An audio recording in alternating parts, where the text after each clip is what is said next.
সন্ধ্যেবেলা চায়ের সঙ্গে একটুখানি ভাজা হলে খুবই ভালো লাগে, তাই আজকে করবো একদম গোটা গোটা ধনেপাতা পকোড়া। নিয়ে নেবো একটু বেসন। খুব সহজে একদিকে চা বসিয়ে দেবেন, একদিকে তেল বসিয়ে দিয়ে হয়ে যাবে এরকম একটা পকোড়া। আর দিয়ে দেবো, খুব মচমচা হয় এটা, 2 চামচ চালের গুঁড়ো। 4 চামচ আমি দিয়েছি বেসন, 2 চামচ দেবো চালের গুঁড়ো। এতেও কিন্তু অসম্ভব ভালো লাগে। দিয়ে দেবো একটু লঙ্কা গুঁড়ো। এটা কাঁচা লঙ্কা দিলে দানা দানা উঠে যাবে, তাই দিয়ে দিলাম একটুখানি শুকনো লঙ্কার গুঁড়ো। আর দিয়ে দেবো স্বাদ মতো নুন।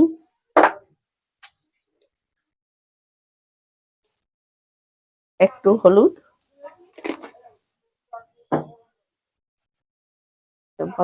অল্প অল্প জল দিয়ে আমরা একটা ব্যাটার তৈরি করে নেবো। এখন অনেক কিছু আছে, যা হোক একটা সন্ধ্যাবেলা চায়ের সঙ্গে একটা পকোড়া করে নিলেই হলো। তবে চাটা কিন্তু একদম জমে যায়, তাই না? আরেকটু ঝাল ঝাল হওয়ার জন্য আমি দিয়ে দিচ্ছি একটু গোলমরিচ। এটা অপশনাল, আপনারা চাইলে দিতে পারেন, নাও দিতে পারেন। বাচ্চারা খেলে দেবেন না, যেহেতু লঙ্কা গুঁড়ো দেওয়া আছে। আমি দিলাম, এটা কাঁচা লঙ্কা দেওয়া নেই বলে, ওই জন্য ব্যাটারটা খুব পাতলা করবো না, এরকম এরম হবে, কারণ নইলে গায়ে ঠিক লাগবে না। হয়ে গেছে আমাদের ব্যাটারটা রেডি। দিয়ে দেবো সাদা তেল। ঠান্ডার সময় সব জিনিস খাওয়ার মজাটাই আলাদা।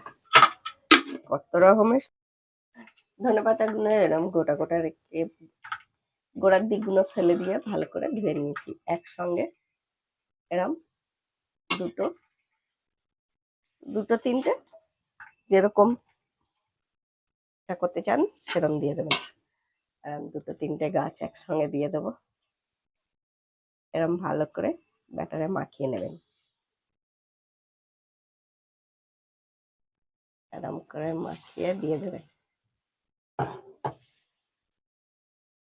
অন্যরকম একটুখানি দেখতেও লাগবে।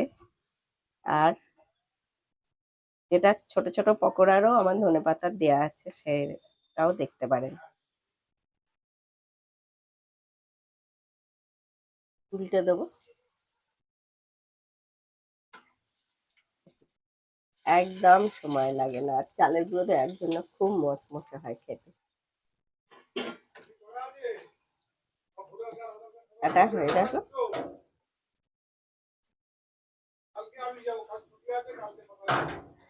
দেখুন কত সুন্দর দেখতে হয়েছে। একইভাবে আমরা পরেরগুলো ভেজে নেব।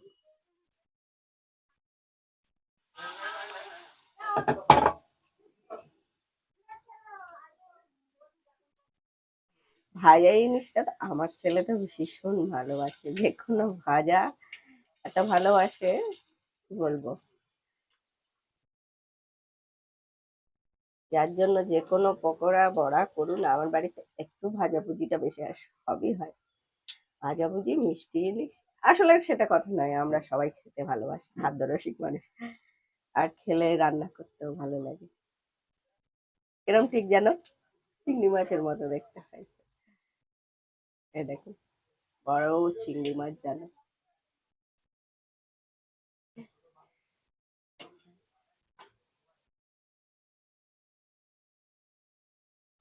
এখন তো সবাইকার ঘরে থাকে ধনেপাতা আমাদের। একটা হুট করে এসে গেল, কি দেবেন চায়ের সঙ্গে ভাবছেন, করে নেবেন তার জন্য। হয়ে গেছে আমাদের চায়ের সঙ্গে একটা মজাদার পকোড়া। আজকের মতো রেসিপি এখানেই শেষ। সবাই সুস্থ থাকবেন, ভালো থাকবেন নিশ্চয়ই, আশা করি। এরকম নিত্য নতুন রেসিপি দেখতে গেলে দেখতেই হবে, কি করতে হবে, দেখতে হবে মৌসুমী হেসেল। তার জন্য যারা নতুন বন্ধুরা দেখছেন পেজটিকে প্লিজ ফলো দিয়ে দেবেন। টাটা।